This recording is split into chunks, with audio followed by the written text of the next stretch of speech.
theatre, film, TV and more. Suzy Wrong reviews it all on Joy Drive. Hello, Suzy Wrong. Oh, Warren, I love the movie this week. I couldn't stop laughing. I've seen it twice and I can't stop laughing. I just love it so much. Oh, really? Really? But I don't think you did. You know, it's funny. I'm looking at. Normally, I have little notes that I write during while I'm watching. Just little things. I think, I might talk about that or talk about this. I've got an empty page. There's nothing to talk about. It's just really, really stupid and funny. Oh, look, it is stupid and funny. We're talking about the movie. I suppose it's a movie, but it's called DICKS. The musical. Suzy, look, I want you to talk about it first. And I want to hear what you've got to say. Did you think I like it? I wasn't sure, but I don't think you would. I can't imagine many people would like it as much as I did. But let's talk about this from my perspective. What's on my give us page. Your review. Craig and Trevor are the worst, both womanizing alpha males with no redeeming qualities whatsoever and complete narcissists. When they meet for the first time, we see them at loggerheads, but before you know it, they find out that they're in fact each other's twins, and these men who usually only have eyes for themselves start becoming the closest of pals, because of course they would fall for their own mirror image. If this sounds crazy, that's because DICKS the musical is indeed a wild and outrageous romp. Craig and Trevor go on to orchestrate a reunification for their divorced parents in what is clearly a callback to the old movie The Parent Trap. There isn't much in terms of a story really, but all the songs and the dialogue are, in my opinion, ridiculous in the best way. The humor is very, very queer in a high camp musical with a story that is essentially about the takedown of traditional masculinity. The stars and creators Josh Sharp and Aaron Jackson are excellent performers, and along with familiar names Megan Mullally, Nathan Lane, Bowen Yang, and Megan Thee Stallion, they deliver a deeply silly but I think very clever piece of entertainment. There's something in its tone that's reminiscent of South Park and the work of John Waters, irreverent and prone to extreme crassness, but with a warmth that keeps it from being too alienating. That said, I think it would be fair to declare that this isn't going to be a film for everyone.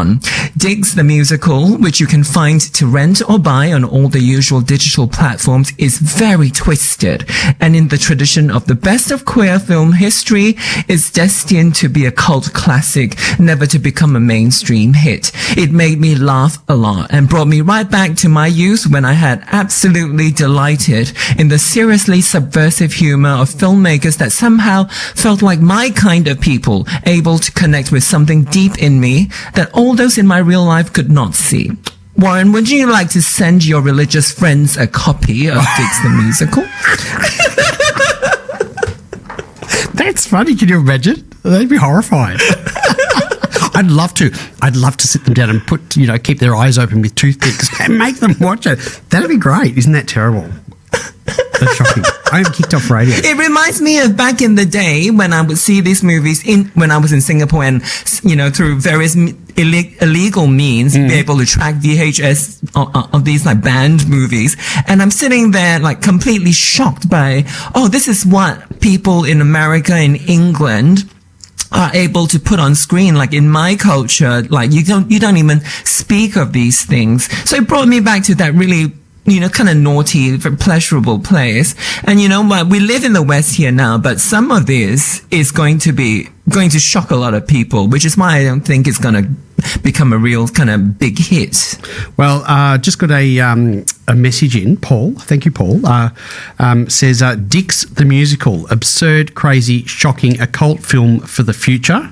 Megan, is it Mullally? Is that how you say it? Was brilliant. Yeah. But not enough DICKS. Oh, I don't know. Yeah, I was quite happy not seeing those. Look, Suzy, I did laugh a few times. It wasn't, that I couldn't watch it, but I did find myself, I was watching it last night, and it's not that often that I say, you can imagine the word that starts with S.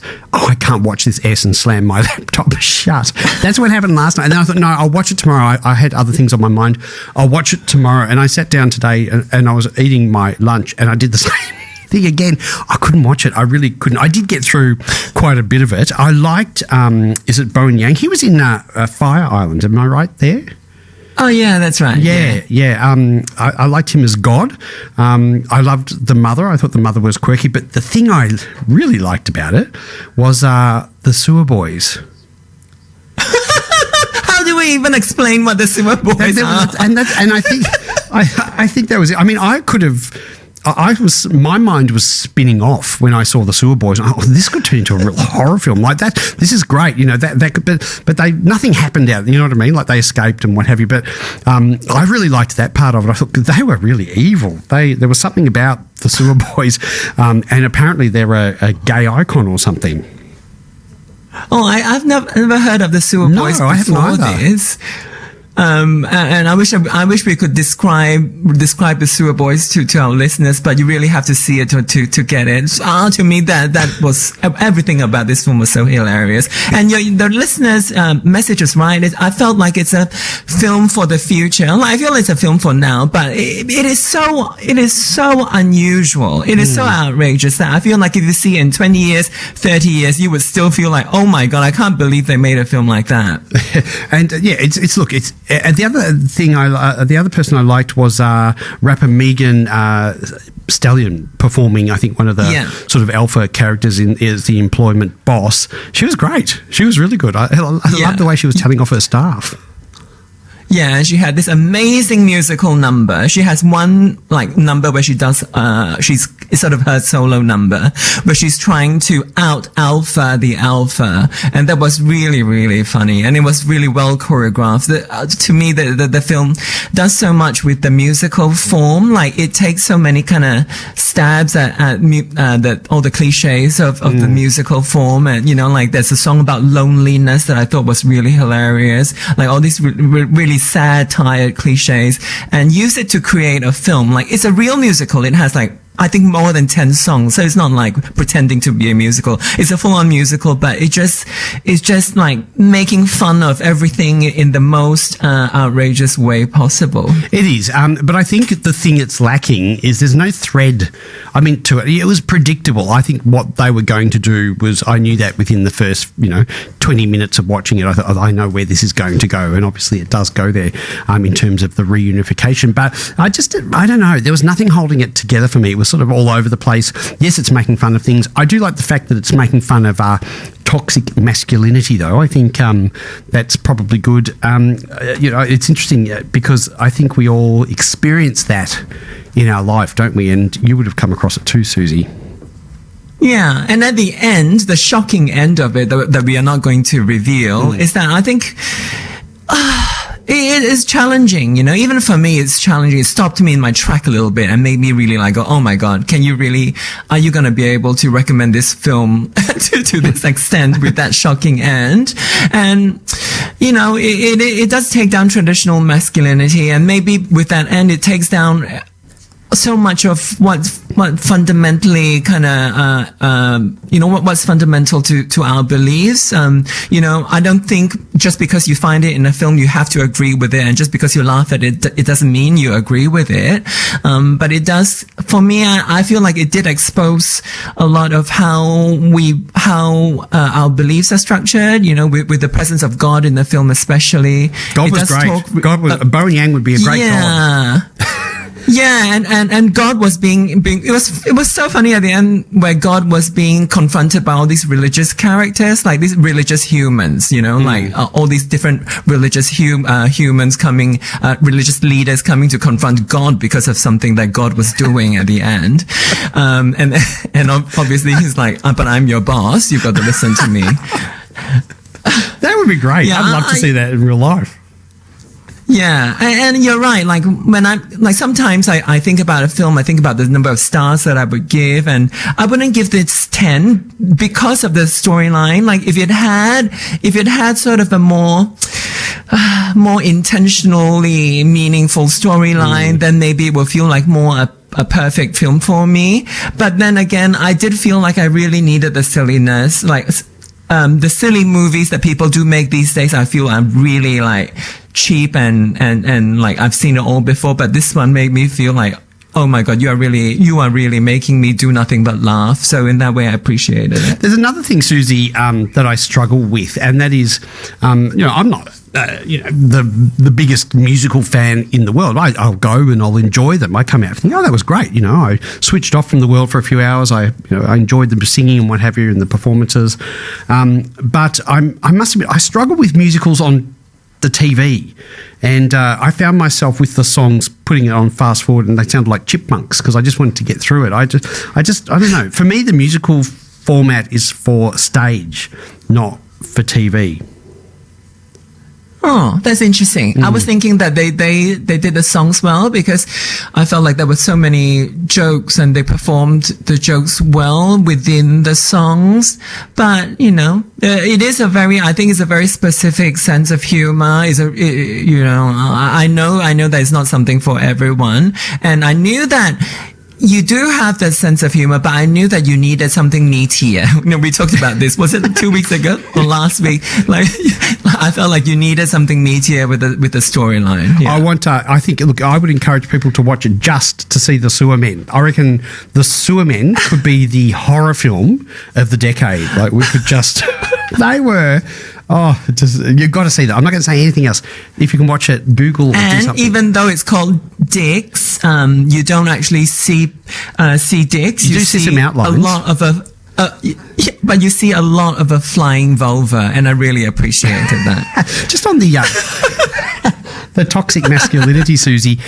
Yesterday I was at home and I was having. I'm going to get some work done at home, and the plumber who I hadn't met before, who could potentially working with this builder, wanted to come in and just assess the site. Anyway, the doorbell rang. I opened it, and it was the most masculine bloke you've ever seen. And mate, how are you? The handshake came out and all this. And I got triggered straight away. I was like, oh my goodness, this is I don't know. It's funny how I suppose our experiences that we have as kids with toxic masculinity, they rear their head sometimes. It turned out, and it was my judgment that was going on and my nerves thinking that he's going to be quite difficult to deal with. Lovely. We were chatting about all sorts of things and nothing masculine at all in the end. So I think, we've got to be aware of what it does to us. Yeah, those things trigger us so badly, don't they?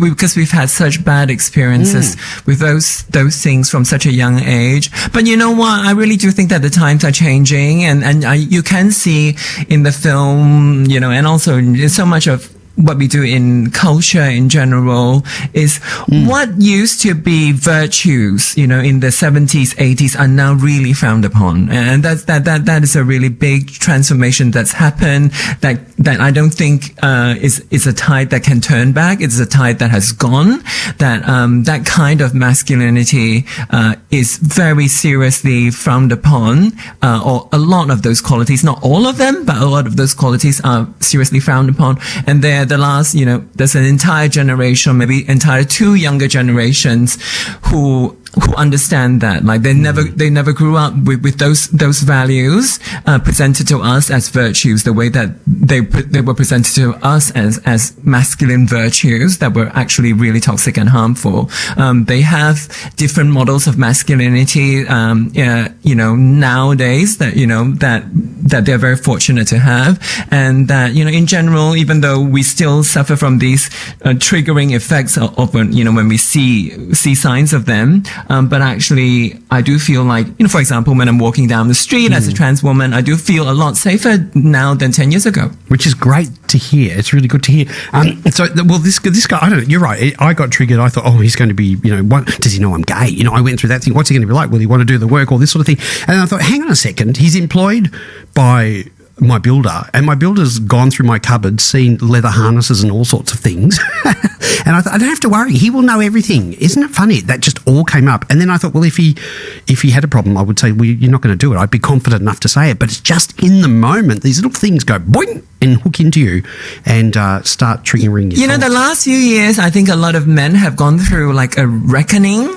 There's been so much being I think a lot of them would feel like they have been attacked the last few years with what they considered were an appropriate way of being that many other people are pulling them up for. And I think they have gone through this moment of reckoning, and many of them are coming out healthy and better. I would like to think. I think so Obviously, too. not everyone is learning their lessons, but I think that a lot of them are kind of learning that lesson and hopefully benefiting from them, because those things are harmful to them more than anyone else, really. Like, you know, they suffer so much from those old values, and it'd be great if they can let go of them. I agree. Love it. Suzy, what will we be talking about next week?